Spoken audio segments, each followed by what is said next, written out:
The silence in this apartment is a physical weight. It's not just the absence of sound, it's a presence, thick and suffocating, pressing in on my eardrums. It's been 3 days since Felix left, and in those 3 days, the silence has devoured every echo of our life together. Half of everything is just gone. His ugly, comfortable armchair, the one I always complained about, has vanished, leaving a depressingly clean square on the hardwood floor. The towering bookshelf he built himself is gone too, and the wall behind it bears a pale, dust-outlined rectangle like a scar. The whole place smells faintly of cardboard and packing tape, the clinical, impersonal scent of an ending. I can't stop picking up my phone. The motion is pure muscle memory now. My thumb swipes, taps, searches, nothing, no calls, no texts. A quick, brutal tour through my apps confirmed it blocked. WhatsApp, Instagram, Facebook, even his damn professional LinkedIn profile. It's a digital annihilation. And the sickest part, I'm not crying, I haven't shed a tear. Instead, there's this cold, hard knot of rage sitting in my stomach, getting heavier with every silent hour.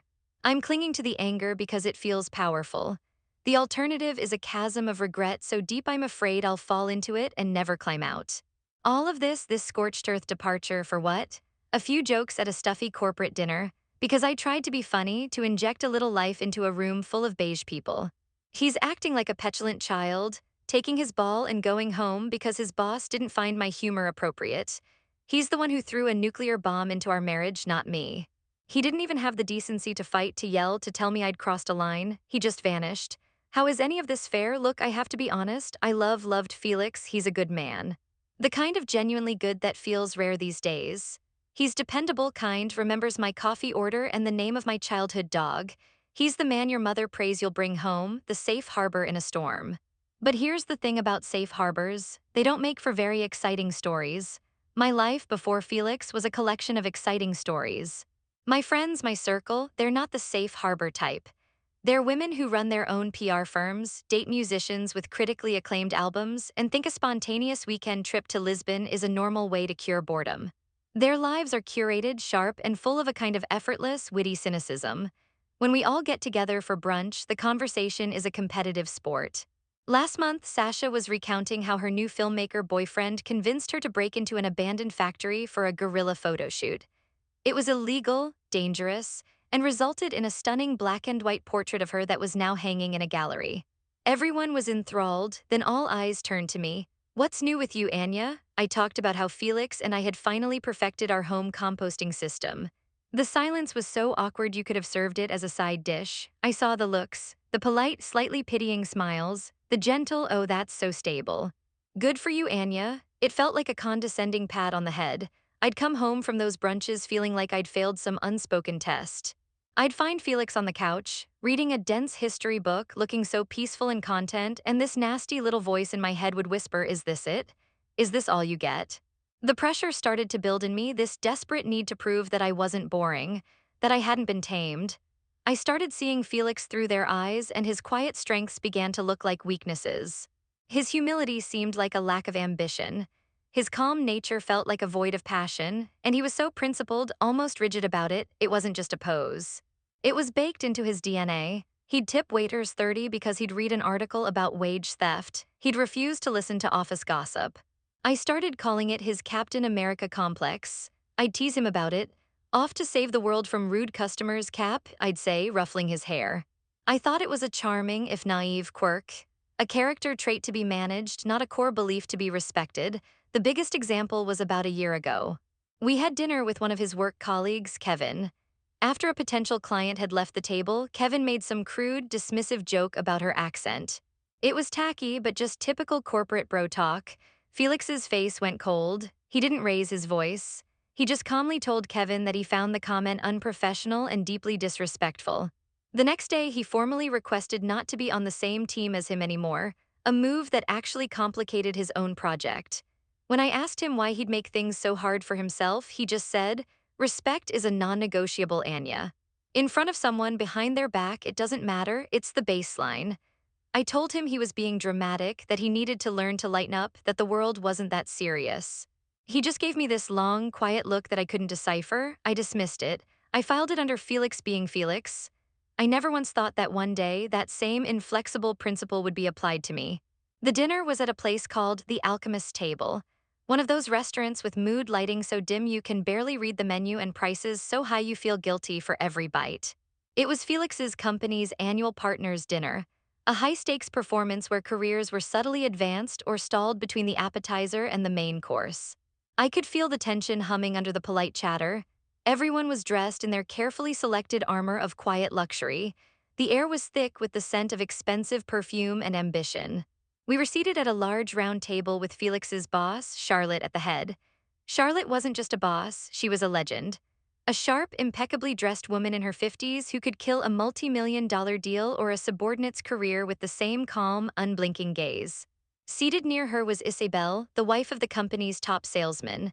She was exactly the kind of woman my friends would adore, caustic, witty, and wearing a dress that was probably worth more than our car. She was holding court, telling a story about firing her landscaper with a series of devastatingly clever emails, and the table was hanging on her every word. I felt that familiar, ugly pang of inadequacy. I was just Anya Felix's wife, the nice, stable one. The conversation eventually drifted to college memories. Someone told a harmless story about a drunken prank. This was it. This was my opening. A little spark ignited in my brain, the desperate desire to perform. I leaned forward, placing my elbows on the table, and said, "Oh, if we're talking about embarrassing college stories, I have the all-time winner." I saw a flicker of apprehension in Felix's eyes. A tiny shake of his head that I chose to interpret as playful encouragement. Felix here, I began, projecting my voice so the whole table could hear, was quite the romantic poet in his day. A few people chuckled politely. Felix's smile was tight, strained. He wrote this epic poem for his then-girlfriend, Jessica. It had something about her eyes being like twin nebulae in the cosmos of his soul. He read it to me once, drunk. It was a masterpiece of accidental comedy. The laughter was a little louder this time. Isabel gave me a genuinely amused smirk. I felt a rush. It was working, I was winning them over, so I went for the grand finale. "But that's nothing," I said, my voice dripping with theatrical flair. The peak of his romantic career was the Great Serenade of Eight. He bought a beat-up acoustic guitar, learned 3 chords, and decided to sing a love ballad to Jessica under her dorm window at midnight. I paused for dramatic effect. The problem is, my dear husband is profoundly, almost medically tone-deaf. I mimicked his pained, off-key singing, making my voice crack. He sounded like a cat being put through a wood chipper. Windows started opening, not for applause, but for people to yell at him to shut up. Jessica's roommate eventually just dumped a bucket of water on his head. I finished with a flourish, leaning back in my chair, my face beaming, waiting for the explosion of laughter. But it never came. There was only a thick, suffocating silence. The only sound was the distant clink of a fork against a plate from another table. I looked around, no one was laughing. They were staring at their wine glasses, at the ceiling, anywhere but at me. I saw Felix. He wasn't looking at me. He was staring at his hands, folded in his lap. All the color had drained from his face. He looked smaller, like a balloon that had been pricked. The confident, capable man I had walked in with had vanished, replaced by this pale, humiliated stranger. Then Charlotte cleared her throat. She slowly took a sip of her water, placing the glass back on the coaster with a soft, deliberate click. Her eyes, calm and piercing, found mine across the table. Her voice wasn't angry or loud, it was worse, it was quiet and final. "You're very humorous, Anya," she said, "but I hope you can respect your husband." The rest of the dinner was a blur of polite, excruciating small talk. It was like watching a play performed by ghosts. People talked about the weather, about a recent merger, about the surprisingly good sea bass. No one mentioned my story. It was as if I had screamed a profanity in a church, and everyone had collectively agreed to pretend it never happened. My cheeks burned with a shame so hot it felt like a fever. I wanted to rewind times, to clamp my hand over my own stupid mouths. The witty, sophisticated woman I had tried to be had evaporated, leaving behind a cruel, pathetic caricature. Felix didn't say a word. He ate his meal with a slow, mechanical precision, his eyes fixed on his plate. He answered direct questions from Charlotte with a clipped, professional yes or no. He was there, but he was gone. He had retreated to some unreachable place inside himself, and I was locked out. The drive home was the longest 20 minutes of my life. The silence in the car was a weapon. It was heavier and more damning than any argument we'd ever had. I kept replaying the scene in my head, Charlotte's words echoing on a loop. "I hope you can respect your husband." The quiet judgment in her voice was 1,000 times more cutting than any insult. Finally, I couldn't take it anymore. The silence felt like an accusation. Okay, can you just say something? I snapped, my voice sounding shrill and defensive in the confined space.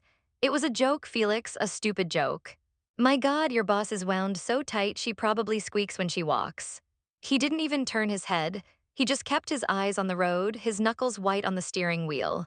The muscles in his jaw were clenched so hard I could see them twitching in the intermittent glow of the streetlights. Seriously? I pressed on, my voice rising with a frantic, desperate energy. You're going to give me the silent treatment over this? It's not a big deal. People make fun of their partners all the time. Isabel was practically roasting her husband 10 minutes before I said anything. He still said nothing. He just merged onto the highway, his movements fluid and detached. It was infuriating. It was like I wasn't even there, like I was just a buzzing insect he was trying to ignore. His silence was a wall, and I was throwing myself against it, bruising myself with every pathetic attempt to break through. My anger morphed into a whiny, pleading justification. I was just trying to be funny to fit in, they were also intimidating. The car rolled to a stop in our garage. The engine cut out and the ensuing silence was absolute. He finally turned his head and looked at me. There was no anger in his eyes, there was no sadness, there was nothing. It was the most terrifying thing I had ever seen. His face was a blank mask. "We're home," he said. His voice was flat, devoid of any emotion. It was the voice you'd use with a stranger. Then he opened his door, got out of the car, and walked into the house without a backward glance. He didn't wait for me, he didn't even hold the door. I woke up the next morning to the sound of nothing. The usual gentle hum of Felix's electric razor was absent. The smell of his brewing coffee wasn't there to greet me. I rolled over and saw the empty space beside me in the bed, the pillow unnaturally smooth, the sheets cold to the touch. A small, cold snake of dread began to uncoil in my stomach. I got up and walked into the closet. His side was a cavern of empty hangers. His shoes were gone from the rack. I ran to the bathroom. His toothbrush, his shaving cream, his stupidly expensive face wash, all gone. It was like he had been surgically removed from our life. Panic, real and suffocating, finally set in. I grabbed my phone, my hands shaking, and called him. Straight to voicemail. I called again, voicemail. I sent a frantic barrage of texts. "Felix, where are you? Please call me. I'm so sorry, I was an idiot. We can talk about this, please just come home." Not a single one delivered, just that cold, impersonal notification. Message not sent, he had blocked me, my mind raced. I started calling our mutual friends, my voice a high-pitched, desperate mess. Most of them didn't pick up. The few who did were a disaster of awkwardness. Mark, his best friend from college, mumbled something about being in a meeting and hung up before I could finish my sentence. Sarah, whose wedding we had been in, listened to my tearful, rambling story and then said, with a distinct chill in her voice, "I don't think I should get in the middle of this, Anya. I hope you two work it out." It was the classic polite brush-off that really means, "This is your mess and I want no part of it." In a fit of desperation, I called Sasha, the queen bee of my brunch circle. I thought if anyone would understand the social pressure, the need to perform, it would be her. I poured out the whole story, expecting sympathy, validation, maybe even one of her signature cynical jokes to make me feel better. Instead, there was a long pause on the other end of the line. "Wow, Anya," she finally said, her voice completely flat. "You actually said that in front of his boss?" There was no comfort in her tone, only a kind of detached, clinical curiosity. "Honey, that's a lot. Men have fragile egos, you know, especially the good ones." Her words weren't meant to be kind, they were a verdict. I was no longer one of them. I was a cautionary tale. Days bled into a week. I barely ate. I just wandered around the half-empty apartment, the silence mocking me. I started cleaning obsessively, trying to impose some order on the chaos. While clearing out a box from the top of our shared office closet, my hand brushed against a leather-bound journal I'd never seen before. It was Felix's. I knew I shouldn't, but I couldn't stop myself. My hands trembled as I opened it. It was filled with his neat, precise handwriting. It wasn't a diary of feelings, but a journal of plans.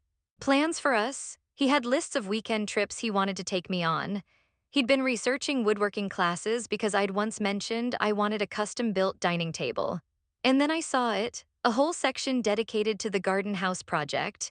He had been secretly saving for a down payment on a small house we had admired on a walk once years ago. A charming little place with a sprawling, overgrown garden. He had spreadsheets tracking his savings, printouts of mortgage rates, even little sketches of how he'd landscape the backyard. I flipped to the last page. There was only one entry dated the night of the dinner. It wasn't angry, it wasn't sad, it was just 7 simple, devastating words. "When the respect is gone, the love dies." It's been a month now. The apartment doesn't feel half empty anymore, it just feels empty. The ghost of his furniture is gone, replaced by a hollow ache in the rooms. The anger I was clinging to has evaporated, leaving behind something much worse, a vast, barren landscape of regret. My friends, Sasha and the others, have stopped calling.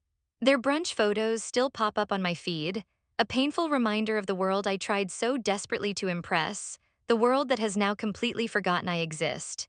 I'm an anecdote they'll tell a few months from now. Remember Anya? God, what a train wreck. I've become a creature of the night, a digital ghost haunting the edges of a life that is no longer mine. I have a fake Instagram account, a pathetic anonymous profile with 0 followers that I created for one purpose only, to watch Felix. It's a sick, self-destructive ritual. Every night I open the app, my heart pounding, and I scroll. He hasn't posted anything dramatic. There are no sad quotes, no pictures with a new woman, no passive-aggressive captions. It's almost worse, he's just living.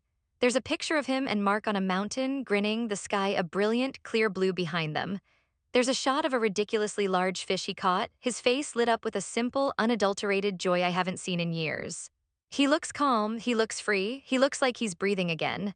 Then this morning, I saw the post that finally shattered the last of my delusional hope. It was from his company's official page, a group photo. The whole team was gathered in their sleek office boardroom, champagne glasses in hand, celebrating a massive new contract. Charlotte was in the center, looking formidable and pleased, and right next to her, shoulder to shoulder, was Felix. He was smiling. It wasn't a huge, performative grin, but a small, genuine smile of quiet confidence and satisfaction. The caption praised the team's hard work, but specifically named him as the project lead whose unwavering integrity and strategic vision were instrumental to this success.